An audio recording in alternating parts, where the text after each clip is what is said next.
मंच पर उपस्थित सभी आचार्यगण, मुनि जी, सभी विद्वज्जन, मेरे सामने बैठी सभी ब्रह्मचारी आर्यगण, सभी को सादर नमस्ते। नमस्ते।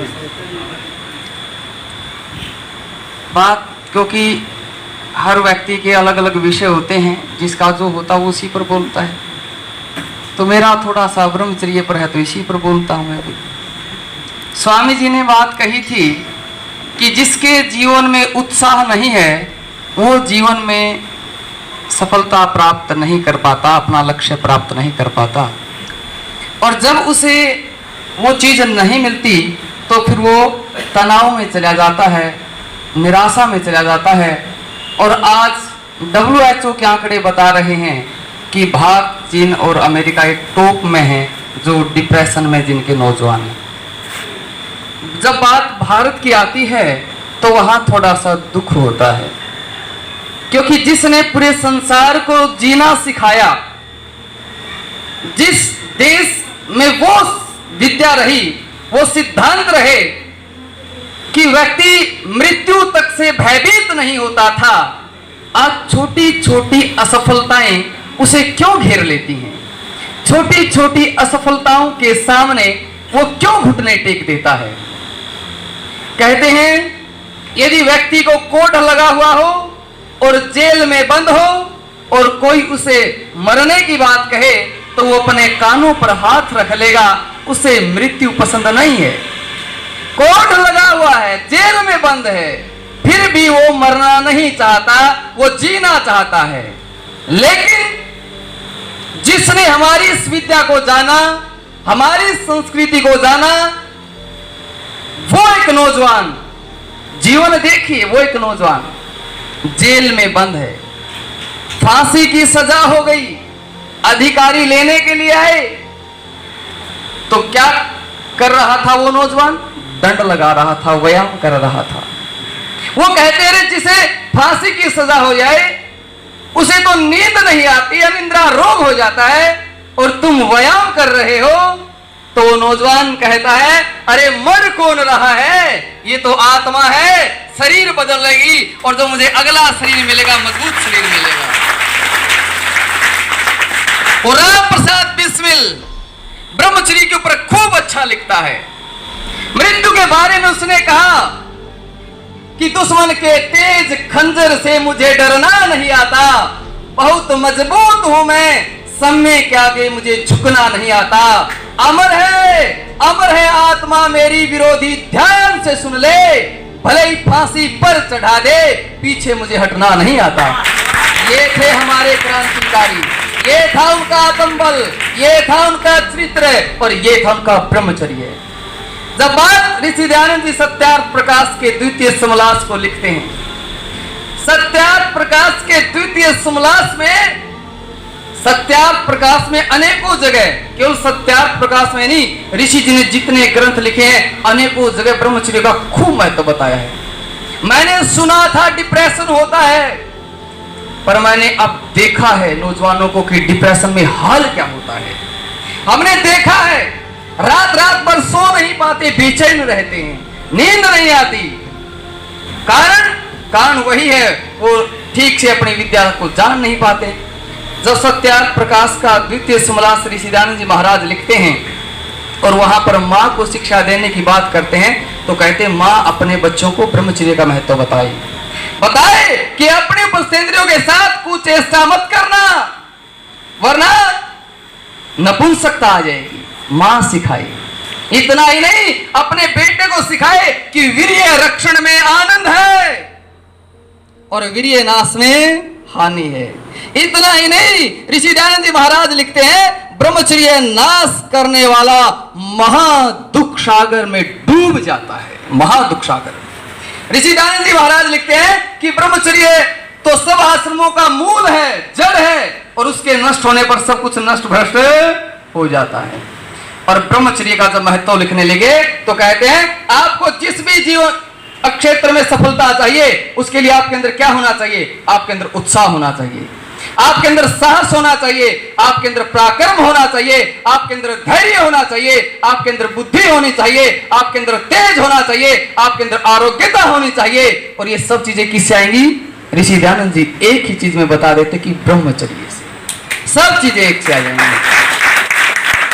सब औषधियों की औषधि जब ऋषि धन्वंतरी बताते हैं अपने शिष्य से, कौन सी औषधि जो सब रोगों में काम आती हो, कौन सी हो? तो ऋषि धन्वंतरी भी वहां एक ही चीज बताते हैं, वो ब्रह्मचर्य है। मृत्यु व्याधि जरा नासी पीयूषम परमौषधम ब्रह्मचर्यम महद्रत्नम सत्यम वदाम्यहम।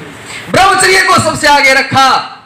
और ये ब्रह्मचर्य इतना आसान नहीं जितना आसानी से मैं बोल रहा हूं और जितना आसानी से आप सुन रहे हैं। इतना आसान है, लेकिन ये तब आसान है जब ऋषियों की बनाई हुई पगडंडी पर हम चलेंगे। यदि उस पगडंडी से थोड़ा सा भी इधर उधर हो गए तो तुरंत नीचे गिर जाएंगे, तुरंत है। और वो पगडंडी बहुत ऊंची हाइट पर है, गिरते ही सीधा खाई में आता और फिर उसकी हड्डियां नहीं मिलती। यह ब्रह्मचर्य की पगडंडी ऋषि जी ने बनाई, महर्षि मनु जी ने बनाई। उसके बारे में फिर ऋषि दयानंद जी ने सत्यार्थ प्रकाश में संस्कार विधि में एक बार नहीं, दो बार नहीं, तीन बार जिस चीज का जिक्र ऋषि करते हैं वो चीज कोई सामान्य नहीं होती।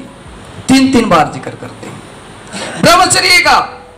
और इसके बारे में भर्तृहरि जी जब लिखने लगते हैं वो तो कहते हैं, अरे ओ लोगों, उन्मत्त हाथी का सिर फोड़ने वाले, क्रोध से भरे हुए शेर को चुटकी में मारने वाले वीर बहुत बड़ी संख्या में होंगे, लेकिन मैं इन वीरों के सामने बलपूर्वक कहता हूं, कौन है जो वासना को मार सके?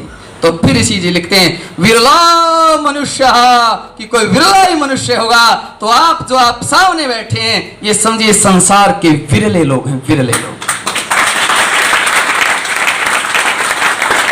आज गुरुकुल कुंभाखेड़ा में 80 ब्रह्मचारी हैं, लगभग 80। हम गए तो गुरुकुल में कोई ब्रह्मचारी नहीं था। आज 80, और छोटे बच्चे नहीं हैं, ग्रेजुएट, पोस्ट ग्रेजुएट हैं, कोई MBA है, कोई MSc है, कोई CA है, 80 हैं। गुरुकुल कालवा में भी लगभग 50-60 हैं, गुरुकुल नलवी खुर्द में भी 30-40 हैं। मैं जब ब्रह्मचारियों की आपस में कुछ बात हो जाती, मैं एक बात कहता हूँ, ये ब्रह्मचारी बैठे भी हैं, अभी हम गुरुकुल कालो कुंभाखेड़ा से पूरे नहीं आए पाए, लगभग 50-60 आ पाए हैं। मैं इनको कहता हूं कि इनके साथ बड़ा प्रेम का व्यवहार करो। ये देवता है, इस पृथ्वी के देवता लोग। कोई 2500 किलोमीटर से आया, कोई 2000 किलोमीटर से आया, कोई 1500 किलोमीटर से आया है। अरे इनकी आत्मा में वो संस्कार थे कि यहां पर चलकर आए हैं। सब लोग नहीं आते यहां पर, जिनके अंदर वो संस्कार पड़े हैं, उन्हें वातावरण मिलता है, वो चाहते हैं मुझे मेरे जीवन को श्रेष्ठ बनाना है, और वो लोग यहां तक पहुंचते हैं। तो आप लोग भी, हम भी सामान्य नहीं हैं, बहुत विशेष हैं। ज्यादा समय ना लेते हुए मैं आप सबसे एक ही कहना चाहता हूं, आज वासना की हाहाकार मची हुई है। चारों तरफ मोबाइल खोलो तो अश्लील चीजें सामने, बाहर जाओ तो श्रृंगार चरम सीमा पर, मित्रों में बैठो तो अश्लील बातें सुनने को मिले। पता नहीं कितने गंदे विचार हमारे अंदर जा चुके होते हैं और कितने गंदे विचार हमारे अंदर जाने की तैयारी में होते हैं। ऐसे समय में युवाओं को कौन ब्रह्मचर्य की शिक्षा देगा? कौन इन्हें ब्रह्मचर्य का महत्व बताएगा? कौन इन्हें वीर्य रक्षण का महत्व बताएगा? अरे लोगों को तो ब्रह्मचर्य शब्द से डर लगता है, और वीर्य कह दे तो पता नहीं दुनिया की कौन सी आफत बोल दी इसने, इतने लोग डरते हैं। आज के समय में यदि किसी में दम है तो सिर्फ और सिर्फ आर्यों में है। आर्यों जीवन जीते हैं आर्य लोग, वो जीते हैं, उनमें सामर्थ्य होता है, बोलने का सामर्थ्य होता है। और जब कोई बात आती है, कुछ लोगों ने मेरी वीडियो एडिट की, आगे पीछे जोड़ दी। मैंने कहा ये मेरे बारे में जो बोलते हैं, मैं कुछ आदमियों के नाम लेता हूं, इनके सामने जाकर ये चीजें दिखाओ और बताओ ऐसा बोल रहा है। यदि ये आदमी मुझे गलत कह देंगे ना तो मैं गलत रहा, क्योंकि इन लोगों का जीवन है, इनका चरित्र है। चरित्रवान लोग ही चरित्र की बातें समझ पाते हैं। क्योंकि जब उपस्थेंद्रियों की बातें कोई बोले तो जो लोग अश्लीलता से भरे हुए हैं, उपस्थेंद्रियों की बातें आते ही उनके अंदर वासना का नंगा नाच होने लगता है। क्योंकि हाथ कानों की बातें आई तब तो उन्हें गलत नहीं लगी, उपस्थेंद्रियों की बात आती उन्हें गलत क्यों लगा? क्योंकि वो उनका गलत प्रयोग करते हैं और उनके सामने वही अश्लील चित्र आते हैं। जो ब्रह्मचारी होता है, जो चरित्रवान होता है, चरित्र की बातें, ब्रह्मचर्य की बातें सुन करके उसे प्रसन्नता होती है। और ये बातें आप कहीं भी आर्य समाज में किसी बुजुर्ग के पास बैठना, किसी भी आर्य के पास बैठना तो बड़ा प्रसन्न होता है। ये हमने बस स्वयं देखा है, बड़ी प्रसन्नता होती है। तो मैं यहाँ कुछ बड़े व्यक्ति भी आए हैं, मैं आपसे अंतिम में ये निवेदन करना चाहता हूँ, अपने बच्चों को ब्रह्मचर्य की शिक्षा जरूर देना। फिर कहता हूँ, ये मत सोचना ये 5 साल का है, ये 6 साल का है, ये 8 साल का है, अभी क्या बताएंगे। ऋषियों ने जब इतनी कम आयु में सिखाई है तो हमें देनी चाहिए। और यदि आप नहीं देंगे, मैं उन बातों का जिक्र नहीं कर सकता। यहाँ पर 14 वर्ष हो गए मुझे इस पर बोलते हुए। वो कहते 12 साल में तो कुंडली के भी बोर्ड आए, 12 साल में इस यूट्यूब से बोर्ड है कुछ, क्योंकि बहुत नौजवान आने लगे। 14 साल से नब्ज जानता हूं कौन आदमी कहां डूब सकता है, ये तो आपकी कल्पनाओं से भी परे है, आप सोच भी नहीं सकते। हम सोचते थे कि महर्षि मनु जी ने बात कैसे लिख दी कि नौजवान भाई बहन, माँ बेटा, पिता पुत्र एकांत में सेवन ना करें। ये बात नौजवान भाई बहनों के बीच में ऋषियों ने कैसे लिख दी। लेकिन जब हमारे जीवन में घटनाएं सामने आई तब हमने लिखा। और ये ऋषि इतने बड़े रिसर्चर, इतने बड़े रिसर्चर कि वैदिक काल में ये बातें लिख दी, इतनी बड़ी उनकी सोच है। तो आप अपने बच्चों को ब्रह्मचर्य की शिक्षा जरूर दें। और एक बात कहते कि एक आर्य समाजी गांव को सोने नहीं देता, एक आर्य समाजी हो गांव में, गांव को सोने नहीं देगा। और आज हम इतने आर्य समाजी हैं तो गांव को पता लगना चाहिए कि इस गांव में कोई आर्य है जो सचेत करने के लिए तैयार रहता है। चाहे कोई यहाँ ओम शांति आए, कुछ भी पाखंड आए, तो उनका विरोध करने के लिए कोई ना कोई तैयार है। तो आज हम ये संकल्प लेंगे, आज आप सभी ने ये जो पवित्र लिया है, इसके साथ ये संकल्प लें कि मैं ऋषि ऋण उतारूंगा और मैं जरूर कार्य करूंगा। जब आप कार्य करेंगे समाज कोई कमी नहीं छोड़ता। और मैं तो धन्यवाद करता हूं सभी का। आज गुरुकुल में थोड़ी सी भी कमी नहीं महसूस होती, थोड़ी सी भी। ईश्वर जी प्रियंका प्रिंटर हैं, ये कपूर सिंह जी, ईश्वर जी बोले रसीद ले आओ जी, साथ में कुछ मांगने के लिए चलेंगे। मैंने कहा जी मैं नहीं चल सकता, जो आपने करना बड़ा धन्यवाद होगा। कभी किसी के पास जाते नहीं। और इतना से ऐसे आचार्य जी से हमने यहाँ सीखा है, बहुत बढ़िया व्यवस्थाएं होती हैं, लेकिन काम करने वाला होना चाहिए। और आज ये नौजवानों के साथ हमें बड़ा आनंद आ रहा है और खूब मेहनत करेंगे। और फिर से कहते ना आर्य समाज में, भाई देख लो यहाँ 90% जवान बैठे हैं, 90% जवान बैठे हैं। तो इसलिए ये कार्य हो रहा है। और एक चीज उठाई है ब्रह्मचर्य। अभी तो हमारी 9 चीजें बची हुई है, 9 चीजें, एक पर ही काम हुआ है, 9 पर होगा तो फिर तो पता नहीं क्या तहलका होगा। धन्यवाद।